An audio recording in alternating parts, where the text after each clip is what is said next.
这句话几乎未经思索便脱口而出。魏无羡说完才反应过来，自己跟蓝湛说这么多作甚，他连江家姐弟都未曾告知一二。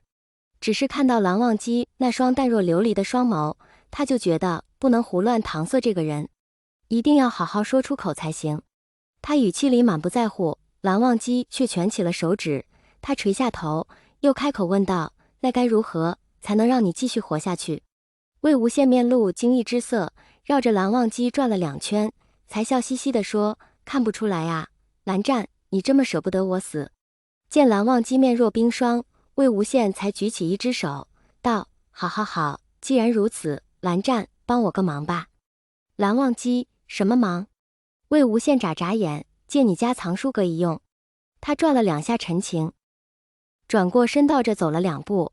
兰陵金氏的藏书真的太少了，我在研究有没有移魂之术，至少也要转移到玉石之类的比较坚固的凭借内。可惜我虽然对此颇有涉猎，涉及到如何制造合适的玉器，却还是差了些。他笑了2声，所以我就想啊，兰家藏书阁那么多呢，包罗万象，你们家肯定有我想要的。蓝忘机看着他，突然伸出手摸了摸他的头发。魏无羡猝不及防：做什么？蓝忘机顿了片刻，才把手收回来，张开手掌，把掌心露给他看。那是一瓣深红的花，花形优美，应当是一侧的店家恰巧在散花，才飘到他的发间。哦，魏无羡看着那瓣花，谢了，蓝湛。蓝忘机神色微动，把花收回手心，淡淡道：好。什么？藏书阁的事，可以。蓝忘机道：我帮你。魏无羡扑哧一声笑了出来，一把勾住蓝忘机的肩膀，道：就知道你会答应。其实我原本也准备叫金子轩、江城他们帮我写拜帖了，没想到现在就遇上了你，倒也省了这几日来回拉扯的功夫了。不过，其实我求访你们家藏书阁，还有另一件事。他说话叽叽喳喳的，旁人听来都有些聒噪了。但蓝忘机被他这般勾着肩膀，也并不烦扰，反而微微侧过身，听得一本正经，时不时还要跟着点点头。听到最后，他侧过头道：何事？魏无羡道：这事跟你说也无妨。你们蓝家的人品我是知道的，此事并非我私事，乃是兰陵金氏之事。说来话就长了，这样，咱们边走边说。他一面把陈情插回腰间，一面又咬出一张煎饼，歪头看见蓝忘机两手空空，他晃晃手中那个黄色的油纸袋，笑道：蓝湛，你要不要尝尝？刚刚那姑娘跟我说这是兰陵特产，一定要尝尝才不算白来兰陵一场。我吃了一个，觉得还可以，你要吃的话，我捡一个给你。蓝忘机道：好。魏无羡：哈哈，我就知道你们蓝家怎么会吃这种街边小食。他一脸震惊：蓝湛，你真要试试？蓝忘机。不等蓝忘机回应，魏无羡便仔仔细细地翻遍了油纸袋，挑了一个卖相最好的煎饼出来，又从怀里掏出一块干净的手帕，小心翼翼地包住下角，这才递给蓝忘机。请吧，韩光君。他半带笑意地说。蓝忘机于是捏着手帕的一边，把煎饼接了过来。指尖相碰，魏无羡见他已经接吻，飞快地便抽走了手指。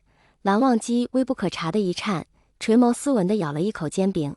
饼很薄，卷成几层后，里面还灌了夹心，吃起来酥脆香溢，确实对得起一方特产的称号。魏无羡见蓝忘机一口一口吃下来，并未面露不悦，只觉得心里也美滋滋的，连带着自己去吃那几口煎饼，也变得可口了许多。这个小古板怎么做什么都这么有意思。两人并行，时而挤在碧尘上由蓝忘机遇见，时而落下来行走片刻。魏无羡看到什么好吃的好玩的，总要去插一脚，连带着蓝忘机都尝到了许多从不曾尝过的小食。韩光君。魏无羡手里拿着一只糖人，正恶趣味地凑到蓝忘机面前，闻声跟着转过头来，来人是姑苏蓝氏的一位门生，看起来比蓝忘机略长几岁，抹额纯白，并无卷云纹，看来是位外姓门生。蓝忘机停下脚步，规规矩矩的行礼。没想到会在这里遇到韩光君，这位是。那门生拱手行礼，跟着转过头来，突然顿在原地。他上下打量着魏无羡，目光停留在他的红发带、黑衣，还有腰间那管笛子上。魏无羡心道：要糟！12年过去，见过他的人多半都不会随意混迹市井，但年纪稍大一点的，总还会对他有点印象。特别是这副黑衣加陈情的打扮，12年前简直就是江湖传言的标准开头。他正欲打个哈哈蒙混过关，那门生却先一步开口：阁下可是夷陵老祖的追随者？魏无羡一句话卡在喉咙里。那门生神情复杂的看看他，又看看蓝忘机，半晌，他甩甩衣袖，叹了一口气：魏无羡，不是这几个意思。门生斟酌片刻，开口道：韩光君，我知您多年辛苦，可是就算在相，也不要如此折杀自己呀。蓝忘机神色一僵，